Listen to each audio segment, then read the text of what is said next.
School food authorities participating in the summer food service program have choices in the meal patterns and offer versus service provisions that they can follow during summer operation. These include the Summer Food Service Meal Pattern, the School Breakfast Program, National School Lunch Program, and Child and Adult Care Food Program meal patterns. A summer food service program sponsor may choose to follow more than one type of meal pattern, depending on the ages being served.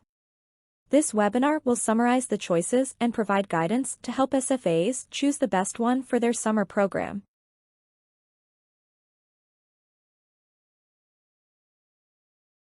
The summer food meal pattern for breakfast, lunch, supper, and snack is the most simple and straightforward meal pattern that can be utilized for the summer.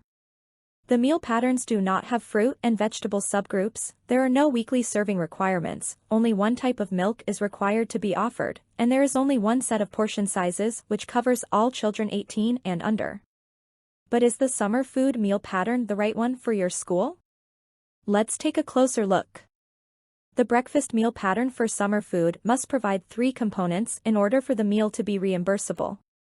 That includes a serving of grain bread, half a cup serving of fruit or vegetable, and 1 serving of milk.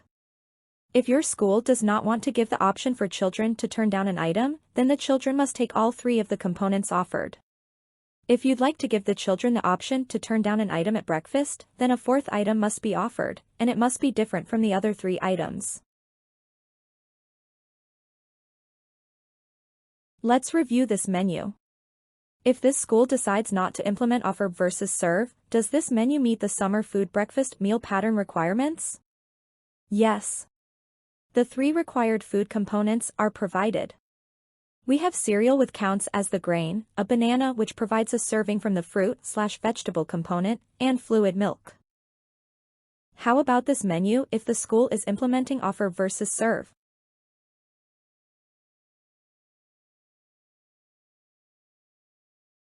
Yes, there is a serving from the fruit-vegetable component, the milk component, and there are 2 items from the grain bread component.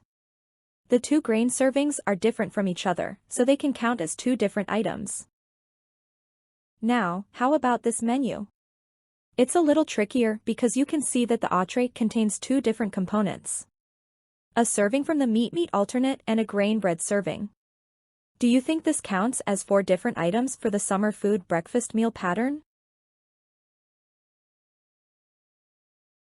No, it does not.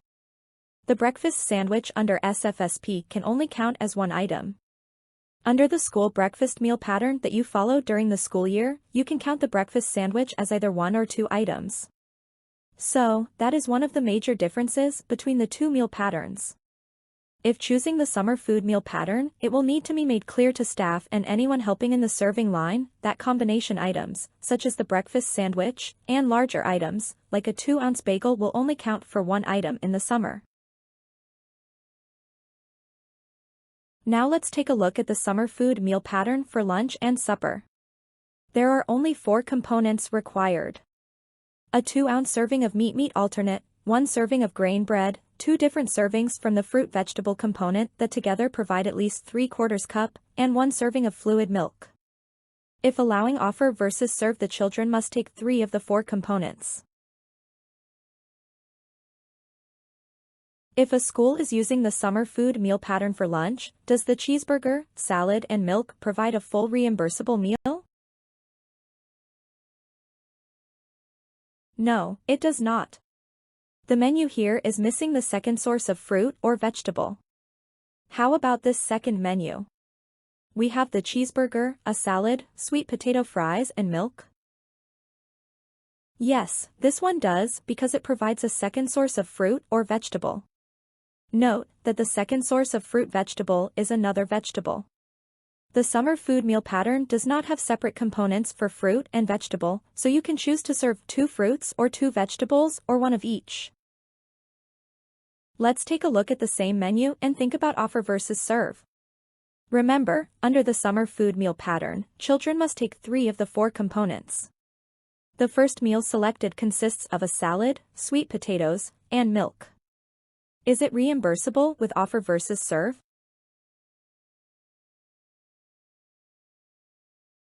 No, it is not. The meal selected is missing the third component. Although there are 2 servings from the fruit-vegetable component, it only counts as one component. How about this second selection? The meal provides a cheeseburger and milk. Is this meal reimbursable with offer versus serve? Yes. The cheeseburger provides the meat alternate and grain component. The third component is milk.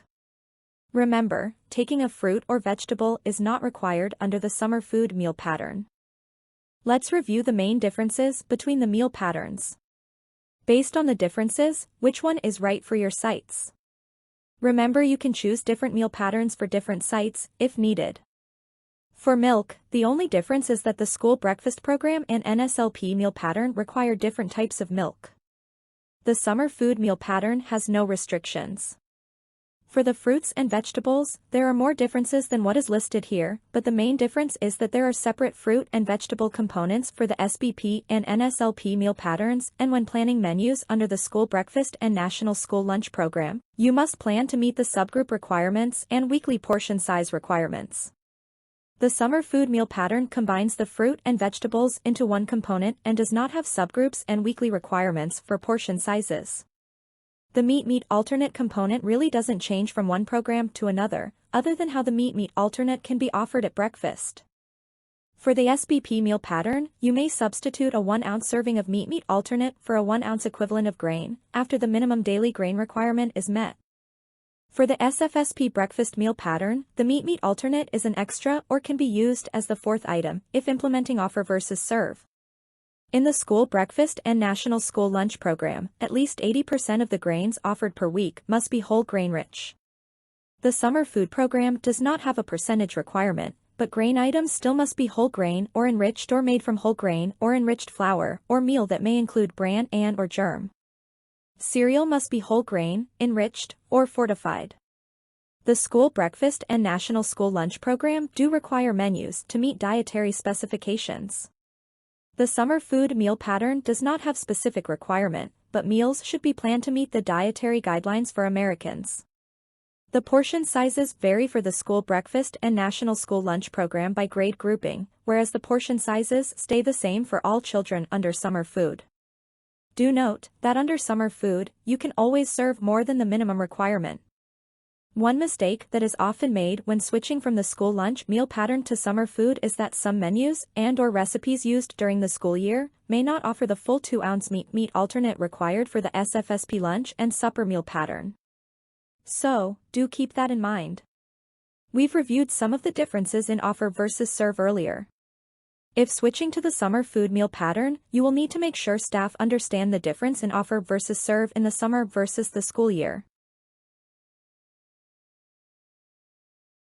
Once you've made that decision on which meal patterns to use, be sure to share that with the person completing the summer food application, so that the correct meal pattern and offer versus serve provision is selected and approved for each of your sites. The Child and Adult Care Food Program meal pattern is also a choice in the summer and appropriate to use for sites that serve younger children or are offering a child care program.